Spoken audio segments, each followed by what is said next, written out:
نحمدہ ونصلی علی رسول الکریم اما بعد اعوذ باللہ من الشیطان الرجیم بسم اللہ الرحمن الرحیم وَإِذْ جَعَلْنَا الْبَيْتَ مَثَابَةً لِلنَّاسِ وَأَمْنًا وَاتَّخِذُوا مِن مَّقَامِ إِبْرَاهِيمَ مُصَلًّى وَعَهِدْنَا إِلَىٰ إِبْرَاهِيمَ وَإِسْمَاعِيلَ أَن طَهِّرَا بَيْتِيَ لِلطَّائِفِينَ وَالْعَاكِفِينَ وَالرُّكَّعِ السُّجُودِ وَإِذْ قَالَ إِبْرَاهِيمُ رَبِّ اجْعَلْ هَٰذَا بَلَدًا آمِنًا وَارْزُقْ أَهْلَهُ مِنَ الثَّمَرَاتِ مَنْ آمَنَ مِنْهُم بِاللَّهِ وَالْيَوْمِ الْآخِرِ قَالَ وَمَنْ كَفَرَ فَأُمَتِّعُهُ قَلِيلًا ثُمَّ أَضْطَرُّهُ إِلَىٰ عَذَابِ النَّارِ وَبِئْسَ الْمَصِيرُ وَإِذْ يَرْفَعُ إِبْرَاهِيمُ الْقَوَاعِدَ مِنَ الْبَيْتِ وَإِسْمَاعِيلُ ربنا تقبل منا انك انت السميع العليم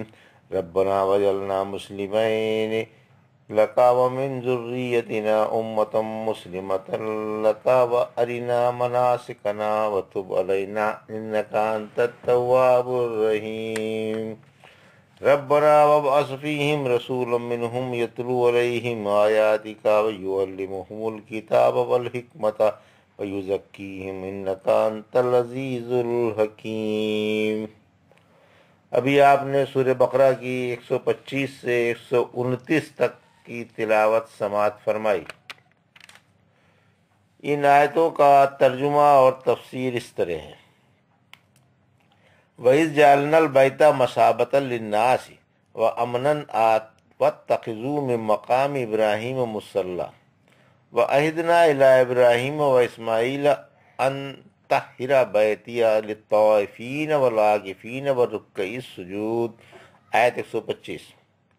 وَإِذْ قَالَ إِبْرَاهِيمُ رَبِّ اجْعَلْ هَٰذَا بَلَدًا آمِنًا وَارْزُقْ أَهْلَهُ مِنَ الثَّمَرَاتِ مَنْ آمَنَ مِنْهُم بِاللَّهِ وَالْيَوْمِ الْآخِرِ قَالَ وَمَنْ كَفَرَ فَأُمَتِّعُهُ قَلِيلًا ثُمَّ أَضْطَرُّهُ إِلَىٰ عَذَابِ النَّارِ وَبِئْسَ الْمَصِيرُ آیت 126۔ وَإِذْ يَرْفَعُ إِبْرَاهِيمُ الْقَوَاعِدَ مِنَ الْبَيْتِ وَإِسْمَاعِيلُ رَبَّنَا تَقَبَّلْ مِنَّا إِنَّكَ أَنْتَ السَّمِيعُ الْعَلِيمُ آیت 127۔ رَبَّنَا وَاجْعَلْنَا مُسْلِمَيْنِ لَكَ وَمِنْ ذُرِّيَّتِنَا أُمَّةً مُّسْلِمَةً لَكَ وَأَرِنَا مَنَاسِكَنَا وَتُبْ عَلَيْنَا إِنَّكَ أَنْتَ التَّوَّابُ الرَّحِيمُ آیت 128۔ ان آیتوں کا 125 سے 128 تک کا ترجمہ اس طرح ہے۔ اور جب ہم نے بیت اللہ کو لوگوں کے ثواب و اجتماع کی جگہ بنایا تو ہم نے ان سے کہا تم مقام ابراہیم کو نماز پڑھنے کی جگہ بناؤ، اور ہم نے ابراہیم و اسماعیل علیہ السلام سے یہ وعدہ لیا کہ تم میرے گھر کو طواف کرنے والوں، اعتکاف کرنے والوں، رکوع کرنے والوں اور سجدہ کرنے والوں کے لیے پاک رکھو۔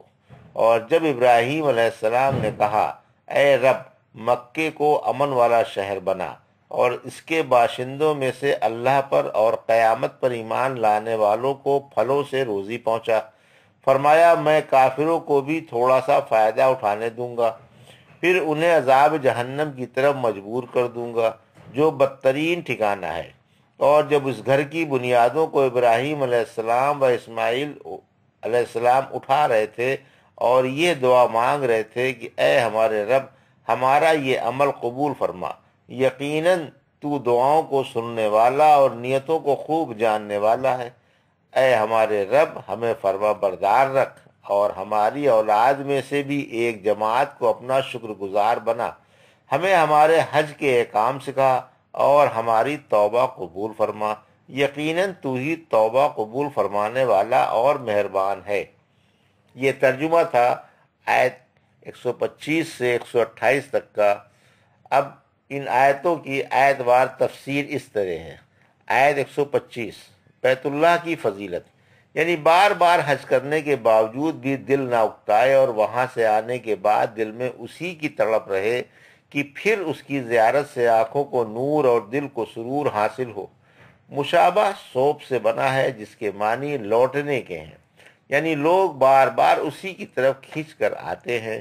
یہاں سے لوٹنے والا بادل نخواستہ لوٹتا ہے اور اس کی بہاروں سے اس کا دل نہیں بھرتا۔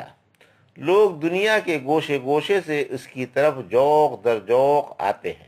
یہاں آ کر لوگوں کو امن و بے خوفی نصیب ہو جاتی ہے اور دشمنوں کا ڈر نہیں رہتا، کیونکہ وہ جانتے ہیں کہ یہاں اسلحہ نہیں لایا جاتا۔ اس مقام مقدس کی یہ حرمت عہد جاہلیت میں بھی تھی۔ اہل حرم امن و سلامتی سے رہتے تھے اور حرم کے باہر آس پاس والے اچک لیے جاتے تھے۔ حرم میں آنے والا امن میں آ جاتا تھا۔ بیت اللہ کی بزرگی اور اس کا شرعی اور قدری خاصہ بیان کیا جا رہا ہے کہ یہ ایسا مقدس مقام ہے کہ اس کی زیارت کے لیے ارواح طیبہ بڑے شوق سے آتی ہیں اور واپس ہو جانے کے بعد اسی کی مشتاق و متمنی رہتی ہیں۔ یہاں سال کے سال آنے والے کی بھی روح نہیں بھرتی۔ جسم مٹ جاتا ہے مگر روح جدا نہیں ہوتی۔ سبحان اللہ، کیا پیارا مقام ہے کہ جانے والے کا دل اٹک کر رہ جاتا ہے اور نہ جانے والے کا دل بھٹکتا رہتا ہے۔ جی چاہتا ہے کہ اس پیارے گھر کو دیکھتے ہی رہیں اور اس کا والہانہ طواف کرتے ہی رہیں۔ اللہ کے خلیل نے یہ دعا مانگی تھی، فَاجْعَلْ أَفْئِدَةً مِّنَ النَّاسِ۔ سورہ ابراہیم کی آیت نمبر 37 ہے، اے اللہ لوگوں کے دلوں کو مکے والوں کا مشتاق بنا اور انہیں روزی کے طور پر پھل عطا فرما تاکہ وہ شکر گزار ہوں۔ یہ دعا قبول ہو گئی، اور جب تک بیت اللہ باقی ہے اس کا اثر باقی رہے گا۔ لوگ اس کی عظمت کرتے رہیں گے اور پیاس و احترام یہاں کوئی کسی کو کچھ نہیں کہتا۔ یہاں آ کر لوگ چین سے سو جاتے ہیں۔ ابن عباس ذرا فرماتے ہیں، اگر بفرض محال لوگ اس گھر کا حج چھوڑ دیں تو اللہ آسمان کو زمین پر پٹک دے گا۔ اس کا ادب و احترام اس کے بانی کے احترام کی وجہ سے ہے۔ سورہ حج کی آیت 26 میں فرمایا، جب ہم نے خلیل اللہ کو کعبے کی جگہ بتا دی اور تاکید کر دی کہ میرے ساتھ کسی کو شریک نہ کرنا اور میرے گھر کو طواف کرنے والوں اور اعتکاف کرنے والوں کے لیے اور نماز پڑھنے والوں کے لیے پاک و صاف رکھنا۔ سورہ آل عمران کی آیت 96-97 میں فرمایا، سب سے پہلا عبادت خانہ وہ ہے جو مکے میں ہے اور جو دنیا کے لیے برکت و ہدایت والا ہے۔ اس میں کھلی کھلی نشانیاں ہیں اور مقام ابراہیم بھی ہے جو اس میں آ گیا، اسے چین مل گیا۔ اس آیت میں خاص طور سے مقام ابراہیم کو بیان کر کے اس میں نماز پڑھنے کو کہا گیا ہے۔ مقام ابراہیم علیہ السلام، مقام ابراہیم ایک خاص پتھر ہے جس پر کھڑے ہو کر خلیل اللہ نے کعبے کی تعمیر فرمائی تھی۔ جدھر دیوار اٹھانی ہوتی ادھر اس پتھر کو منتقل فرما لیا کرتے تھے۔ اسی کا بیان اس آیت میں ہے۔ اس پتھر پر آپ کے پیروں کے نشان ہیں۔ جاہلیت میں یہ نشان دیکھے گئے تھے۔ اسی بنا پر ابو طالب کا شعر ہے جس کا مطلب ہے، اس پتھر میں ابراہیم کے پیروں کے نشان تازہ تازہ ہیں۔ آپ ننگے پاؤں تھے، جوتا پہنے ہوئے نہ تھے۔ یہ نشانات مسلمانوں نے بھی دیکھے ہیں۔ بیت اللہ کو پاک رکھنے کا حکم، ہم نے انہیں وحی کی کہ اس گھر کو بتوں کی گندگی سے، بیہودہ باتوں سے، جھوٹ سے اور ہر طرح کی حسی اور معنوی گندگی سے طواف کرنے والوں اور اعتکاف کرنے والوں اور نماز پڑھنے والوں کے لیے پاک رکھو۔ توحید پھیلاؤ اور شرک مٹاؤ۔ غرض یہ کہ اللہ پاک نے ان دونوں کو یہ حکم دیا کہ رب کی رضا کے لیے بیت اللہ بنائیں اور توحید پر اس کی بنیادیں اٹھائیں۔ سورہ حج کی آیت نمبر 26 میں جب ہم نے ابراہیم علیہ السلام کو بیت اللہ کی جگہ بتائی اور کہہ دیا کہ میرے ساتھ کسی کو شریک نہ کرنا اور میرے گھر کو آنے والوں اور عبادت گزاروں کے لیے پاک و صاف رکھنا، احادیث سے مسجدوں کو پاک رکھنے، ان میں خوشبو سلگانے اور انہیں خوش و خاشاک سے صاف رکھنے کا ثبوت ملتا ہے۔ آیت 126 کی تفسیر، کافروں کو دنیا دینا ان کے حق میں ڈھیل ہے۔ سورہ بقرہ کی آیت نمبر 127 میں فرمایا، یعنی اللہ ان کے عیش و آرام کو بڑھا کر انہیں ڈھیل دے رہا ہے، پھر جب اچانک پکڑے گا تو اس کی پکڑ سے کوئی چھڑانے والا نہ ہوگا۔ فرمایا سورہ حج کی آیت نمبر 48 میں، بہت سی ظالم آبادیوں کو ہم نے ڈھیل دے کر پکڑ لیا اور ہماری ہی طرف لوٹ کر آنا ہے۔ رحمت عالم صلی اللہ علیہ وسلم نے فرمایا اللہ ظالم کو ڈھیل دے دیتا ہے لیکن جب پکڑتا ہے تو پھر چھوڑتا نہیں۔ پھر یہ آیت پڑھی، سورہ ہود کی آیت نمبر 102 ہے۔ اسی طرح آپ کے رب کی پکڑ ہے جب کہ وہ ظالم بستی کو پکڑتا ہے، بلا شبہ اس کا پکڑنا بڑا دردناک ہے۔ برداشت کرنے کے اعتبار سے اللہ سے زیادہ کوئی صابر نہیں۔ لوگ اس کی طرف اولاد منسوب کرتے ہیں مگر پھر بھی وہ انہیں روزی پہنچاتا ہے اور عافیت دیتا ہے۔ آیت 127 کی تفسیر، عدم قبولیت کا کھٹکا۔ قواعد قاعدے کی جمع ہے جس کے معنی ستون و اساس کے ہیں۔ اللہ رحمت عالم صلی اللہ علیہ وسلم سے فرماتا ہے کہ آپ اپنی قوم سے تعمیر کعبے کا واقعہ بیان کر دیں کہ دونوں باپ بیٹے اس کی بنیادیں اٹھا رہے ہیں اور یہ دعائیں مانگ رہے ہیں کہ اے رب تو ہماری نیتوں سے خوب واقف ہے اور دعائیں قبول بھی فرماتا ہے، ہمارا یہ عمل بھی قبول فرما لے۔ قیامت کے قریب ایک حبشی کعبے کو ڈھا دے گا۔ یہ مقدس گھر اپنی اسی عظمت و شان کے ساتھ قائم رہے گا یہاں تک کہ قیامت کے قریب اسے ایک پتلی پتلی ٹانگوں والا حبشی مسمار کر دے گا۔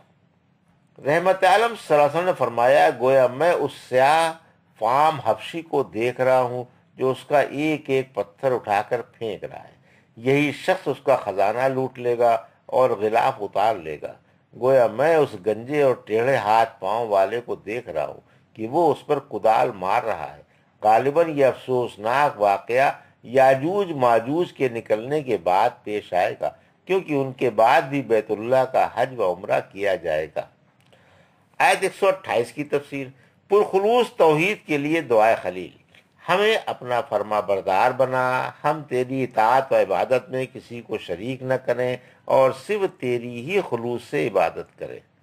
مناسک کی تشریح، ولنا مناسکنا یعنی ہمیں حج کے احکام سکھا اور انہیں ہمارے آگے ظاہر فرما اور قربانیوں کے مقام دکھا۔ تعمیر کعبہ سے فراغت کے بعد حضرت جبرائیل خلیل اللہ کا ہاتھ پکڑ کر صفا پر لا کر فرماتے ہیں کہ یہ شعائر اللہ میں سے ہے، پھر مروہ پر لے جا کر کہتے ہیں اور یہ بھی، پھر مینا لے جاتے ہیں۔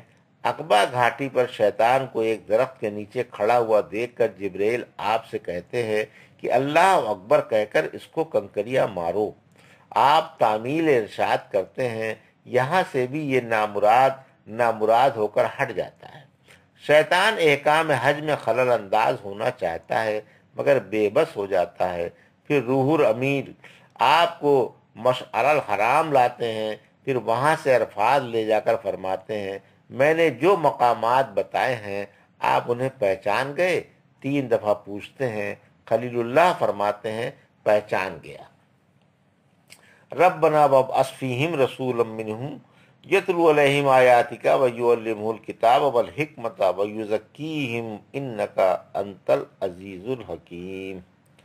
آیت نمبر 129، ترجمہ، اے رب ان میں انہی میں سے ایک رسول بھیج جو انہیں تیری آیتیں پڑھ کر سنائے، کتاب و سنت سکھائے اور پاک کر دے، بلا شبہ تو بڑے غلبے اور حکمت والا ہے۔ یہ آیت نمبر تفسیر دعائے خلیل کی، ان میں ایک نبی بھیج۔ خلیل اللہ نے حرم والوں کے لیے اللہ سے جو دعا فرمائی تھی یہ اس کا تتمہ ہے کہ آپ ہی کی اولاد میں سے ان میں ایک رسول بھیجا جائے۔ یہ دعا چونکہ تقدیر میں محمد صلی اللہ علیہ وسلم عربی کے لیے متعین تھی اس لیے قبول کر لی گئی۔ آپ نہ صرف عرب کے بلکہ عجم کے بھی، اور نہ صرف انسانوں کے بلکہ جنوں کے بھی رسول ہیں۔ رحمت عالم صلی اللہ علیہ وسلم نے فرمایا میں اللہ کے نزدیک اس وقت بھی خاتم الانبیاء متعین ہو چکا تھا جب آدم کی مٹی کا خمیر ہو رہا تھا۔ مجھے اپنی باسط کا آغاز بتانے دو۔ میں دعائے خلیل، نوید مسیحا اور خواب آمنہ ہوں جو انہوں نے دیکھا تھا۔ انبیاء کی مائیں اسی قسم کے خواب دیکھا کرتی ہیں۔ میری والدہ نے خواب دیکھا کہ ان کے جسم سے ایک روشنی نمودار ہوئی جس سے شام کے محل نظر آنے لگے۔ یعنی سب سے پہلے میرے ذکر و عظمت کی طرف خلیل اللہ نے لوگوں کو توجہ دلائی اور آپ کی باسط کا ذکر خیر ہر زمانے میں لوگوں میں جاری رہا۔ یہاں تک کہ بنی اسرائیل کے آخری پیغمبر حضرت مسیح علیہ السلام نے اپنے ایک خطبے میں آپ کا اسم مبارک بھی بتایا. فرمایا سورہ صف کی آیت نمبر 6 میں، یہودیوں میں تم سب کا رسول ہوں اور مجھ سے پہلے جو تورات آئی ہے اس کی تصدیق کرتا ہوں، اور میں تمہیں ایک رسول کا مزدہ سناتا ہوں جو میرے بعد آئیں گے جن کا نام احمد ہوگا. خواب آمنہ جو لوگوں میں مشہور تھا آپ کی نبوت کی تمہید تھی. شام کے گھروں کا روشن ہو جانا شام کے شہروں میں آپ کے دین کا پھیل کر اس کے جم جانے کی طرف اشارہ تھا. اسی وجہ سے آخری زمانے میں شام مرکز اسلام بن جائے گا، اور اسی سرزمین پر حضرت مسیح علیہ السلام آسمان سے زمین پر تشریف لائیں گے. آپ جامع دمشق کے سفید مینارے پر اتریں گے. اسی بنا پر رحمت عالم صلی اللہ علیہ وسلم نے فرمایا، میری امت میں سے ایک جماعت برابر حق پر غالب رہے گی، دشمنوں کی شرارتیں ان کا کچھ نہ بگاڑ سکیں گی. پھر اسی حال میں اللہ کا حکم آ پہنچے گا. وہ جماعت شام میں ہوگی کہ اللہ کا حکم آ پہنچے گا. خلیل اللہ کو اس دعا کی قبولیت کی بشارت مل گئی، اور یہ بھی بتا دیا گیا کہ وہ پچھلے زمانے میں پیدا ہوں گے. کتاب و حکمت کیا ہے؟ کتاب و حکمت سے قرآن و حدیث مراد ہے، دین کی سمجھ مراد ہے. وَيُزَكِّيهِمْ یعنی پرخلوص اطاعت کا خوگر بنا دے، بھلائی سکھا دے اور برائی سے ہٹا دے تاکہ بھلائی میں لگ جائیں اور برائی سے بچیں، اور انہیں بتا دے کہ اللہ کی رضا اور اس کی فرما برداری سے نصیب ہوتی ہے تاکہ کثرت سے نیکیاں کریں. انکا انت العزیز الحکیم یعنی اللہ ہر چیز پر قادر ہے، اسے کوئی طاقت عاجز نہیں کر سکتی. اس کا ہر قول و فعل حکمت پر مبنی ہے، اور وہ اپنے علم، عدل اور حکمت سے ہر چیز کو اسی کے مقام پر رکھتا ہے. یہ تھا سورہ بقرہ کی آیت 125 سے 129 کا ترجمہ اور تفسیر جو ابھی آپ نے سماعت فرمائی. بارک اللہ لی ولکم فی القرآن الحکیم ونفعنا ایاکم بآیات الذکر الحکیم.